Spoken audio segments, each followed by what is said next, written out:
Považský hrad, nazývaný aj Bystricou, leží na pozoruhodnom brale kúsok od Považskej Bystrice. Má asi 700 rokov a bol doslova na spadnutie. Vďaka dobrovoľníkom to už ale nie je pravda.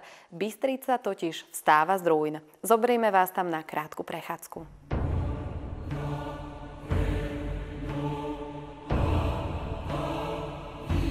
V čase najväčšej slávy tu malo obývať tento hrad 400 ľudí. V podstate okrem pánstva a obslužného personálu tu bolo ešte nejaké to vojsko a služobníctvo, ktoré zásobovalo a spravovalo v podstate tento hrad. Jednou zo zaujímavostí, ktoré sa tu tradujú, to je vodovod, ktorý mal byť dotiahnutý na hrad z protiľahlého kopca zo Sklepitého a na tú dobu to bolo teda nadštandardné riešenie.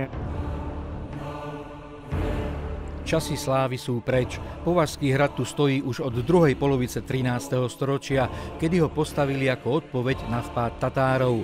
O 3 storočia neskôr ho poškodil veľký požiar a v ostatných rokoch chátral. Vďaka dobrovoľníkom sa tento historický skvost drží na nohách. Za posledné 2 roky sme dokončili prvú etapu sanácie Bránovej bašty.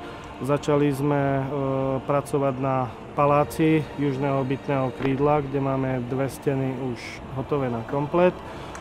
Pokračovali sme stenou severného bytného krídla a taktiež sme sa pustili do múru vstupného koridoru. A vo svojich snahách neustali. Okrem záchranárov sa z konzervácie hradu tešia aj archeológovia a turisti.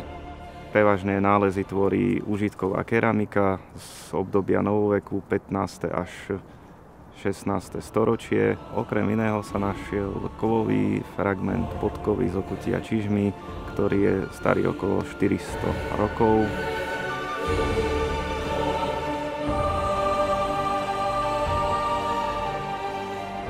My sa sem vybrali a veľmi sa tešíme, lebo je tu jeden z najkrajších výhľadov. A je to taká túra, ktorú zvládne každý. Sledujeme, že ako práce postupujú. Paráda. Je to pekné.